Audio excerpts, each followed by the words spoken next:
Beaucoup de personnes me posent la question, comment on fait pour consacrer une maison? Dans cette vidéo, je vais vous montrer comment faire pour consacrer une maison. Reste jusqu'à la fin et surtout rassure-toi que tu laisses un cœur, que tu partages pour sécuriser la vidéo. Alors, c'est quoi la consécration d'une maison? Nous allons revenir avec l'eau. Prépare déjà ton eau, tu mets à côté de toi. C'est quoi la consécration d'une maison?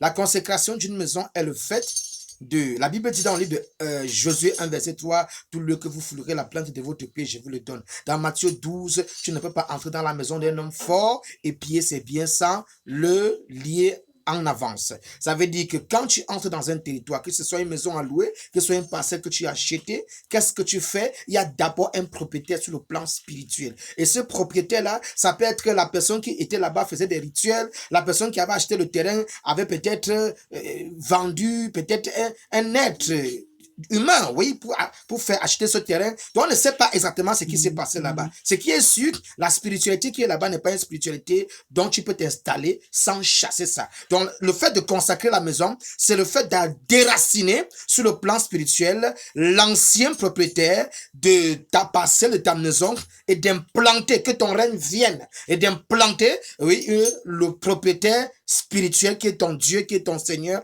qui est Jésus-Christ de Nazareth. Maintenant, cette activité se fait par un spécialiste, quelqu'un qui maîtrise comment ces choses doivent se passer. Parce que pour consacrer, il faut d'abord identifier qui est l'homme fort. Après avoir identification, il faut se confronter à lui, le mettre dehors et établir le règne de Dieu. Maintenant, à défaut de la consécration, ce que tout le monde peut faire, c'est ce qu'on appelle la sanctification. Là, maintenant, ça avait l'autre. Ce qu'on appelle la sanctification.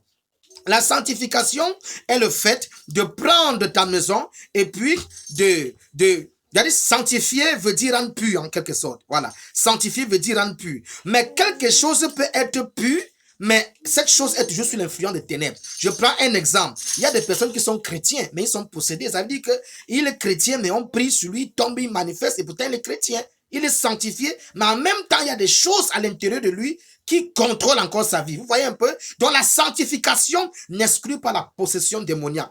Voilà pourquoi on peut sanctifier un endroit, mais l'endroit là toujours, l'homme fort de cet endroit règne toujours. Pour sanctifier maintenant, tu prends une bouteille d'eau, hein? Tu vois un pasteur, tu vois quelqu'un qui connaît prier. Si tu connais prier, tu pries. Voilà, si tu veux savoir les versets bibliques ou prier sur l'eau, demande-moi en commentaire, tu pries et puis tu asperges chez toi à la maison, ça va sanctifier cette maison-là. Que Dieu te bénisse.